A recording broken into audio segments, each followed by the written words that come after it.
የአንድ ሀገር ህልውናና ልዕልና የሚመሰረተው በድንበር ጥበቃ ብቻ ሳይሆን በዜጎቿ ልብ ውስጥ በሚታነጸው የጋራ መግባባትና በትርክት ድርና ማግ ጭምር ነው። የመገናኛ ብዙሃን ደግሞ የዚህ ትርክት ዋና ቀማሪ፣ የህዝብ የልብ ትርታ አዳማጭና የሀገር ብሔራዊ ጥቅም ዋነኛ ዘብ ነው። በዚህም ከተከፋፈለ ነጠላ ትረካ በመውጣት እንደ ሀገር የገጠሙንን የታሪክና የማህበራዊ ስብራቶች ለመጠገን ታሪክን ማውሳትና ማህበረሰቡ ጋር መቅረብ ያስፈልጋል። ማህበረሰቡን ቀርቦ ማወቅ ያስፈልጋል ያስባለሁ።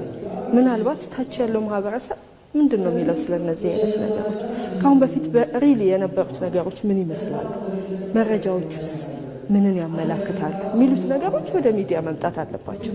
ወደ ጦርነት የሚመሩንን ወደ ግጭት የሚመሩንን ነገሮች ቀድሞ ለመከላከል ለማስቀረት የሚደረግ ሂደት ነውና በህብረተሰቡ መካከል ውይይቶች፣ ምክክሮች እንዲኖሩ ማበረታታት፣ መልካም እሴቶች አሉ በየብሔሩ ሁሉም ጋር እነሱን ደግሞ አጉልቶ በማውጣት እነዚህን የቅድመ መከላከል ስራዎችን መስራት ግጭትን ብቻ ሳይሆን በሰላም እንድንኖር የሚያስችሉንን እሴቶችን መገንባት ላይ በደንብ ሚናችንን መወጣት አለብን ብዬ አስባለሁ።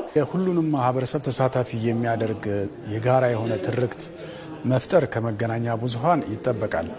ይህን ሲፈጥር ደግሞ የማህበረሰቡ መገናኛ ብዙሃን የራሱ እንደሆነ ባለቤቱ እንደሆነ አድርጎ እንዲወስድ ያደርጋል፣ ተሳታፊ ይሆናል ማለት ነው። ከዚህ ቀደም ይስተዋሉ የነበሩ የነጠላ ትርክቶች የሀገር ገጽታ ግንባታ ላይ አሉታዊ ጫና ሲፈጥሩ ቆይተዋል። በመሆኑም መገናኛ ብዙሃን እነዚህን የተዛቡ አመለካከቶችን በማረም በግለሰብም ሆነ በጋራ የሚያስተሳስሩንን ብሔራዊ እሴቶች አጉልተው የመገንባት ታላቅ ኃላፊነት ይኖርባቸዋል። ሁላችንንም በጋራ እንደ ሀገር ሊያሰባስበን የሚችል ልክ እንደ አንድ ዣንጥላ እንደ ዋርካ ያለ ሀሳብ አለ፣ ሀሳቦች አሉ።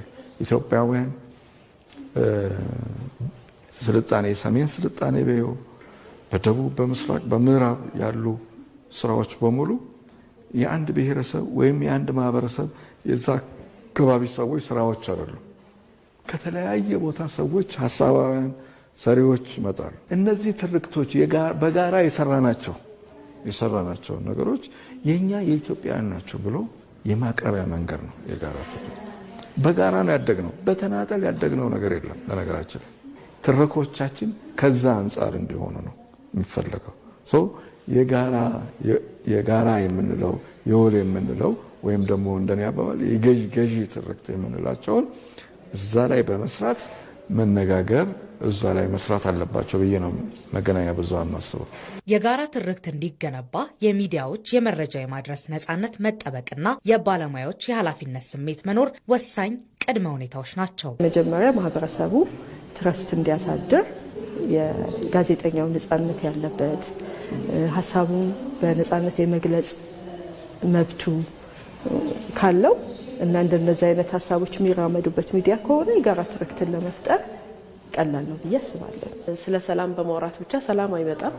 ችግሮች ካሉ፣ አሳሪ መንገዶች ካሉ እነዛም ላይ በደንብ ተወያይቶ በነፃነት ምህዳሩን አግኝቶ ግን ደግሞ ኃላፊነትን በሚሰማው መልኩ ስራዎችን ማከናወን ነው የመጨረሻው ግብ ላይ ያደርሳል ብዬ የማስበውና የጎደለ ነገርም ሲሆን ደግሞ ኃላፊነት በተሞላበት መንገድ ሚዲያዎች፣ ጋዜጠኞች ኃላፊነታችንን መወጣት አለብን ብዬ አስባለሁ። በተለያዩ መገናኛ ብዙሃን የጋራ ትርክቶችን ለመገንባት የሚደረገውን ጥረት የማህበራዊ መገናኛ ብዙሃን ሚና እያደናቀፈው ይገኛል። ይህንን ችግር ለመቅረፍ ደግሞ የግንዛቤ ማስጨበጫ መንገዶች ሊመቻቹ ይገባል። ሰዎች 10 ደቂቃ 20 ደቂቃ 30 ደቂቃ 1 ሰዓት አንድ ዩቲዩብ ላይ አንድ ቲክቶክ ላይ አንድ ሌላም የዲጂታል ፕላትፎርም ላይ ሲቆዩ ምንድነው ማወቅ ያለባቸው? ምንድነው የሚጠቅመኝ ይሄ ነገር ከዚህ በመቆየቴ ምንድነው ማገኘው ማጣው የሚለውን እንዲያውቁት ማስተማር ይገባል። ሚዲያ ሊትሬሲ ማለት እሱ ነው፣ አንዱ መንገድ እሱ ነው። ከዛ ውጭ ደግሞ የትውልድ ግንባታ በጣም ያስፈልጋል። አገር የምትገነባው በትውልድ ነው።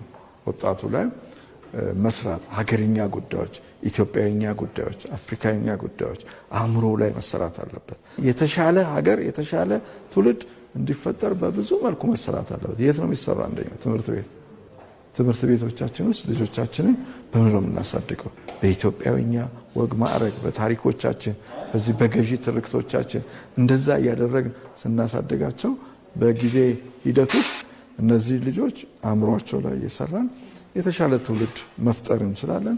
የተሻለ ሀገር መፍጠር እንችላለን። ዋናው ስራ ሚኒስትሪ ቢሆንም ግን ይህን የጥላቻን ንግግሮችን አንደኛው ፋይት የሚያደርጉበት መንገድ በማጋለጥ ነው። በተለይ የሐሰተኛ የሆኑ መረጃዎችን በማጣራት ነው። ሁለተኛ ደግሞ የጥላቻ ንግግርን ሕጉንም በደንብ የሚያውቁ ሰዎች ያሉ አይመስለኝም። ምክንያቱም ምን አይነት ነው የጥላቻ ንግግር፣ ምን አይነትስ ችግር ይፈጥራል፣ ምን አይነት ችግር ያስከትላል የሚለውን እሱንም ከባለሙያ ጋር በመሆን ማስተማር ነው።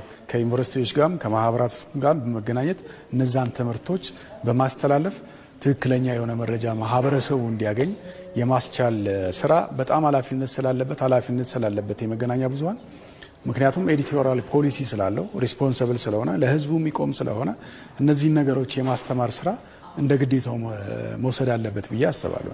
መገናኛ ብዙሃን ከነጠላ ትርክቶች ወጥተው የታሪክ ስብራቶችን በመጠገን የጋራ መግባባትን የመገንባት ታሪካዊ ኃላፊነት ይኖርባቸዋል።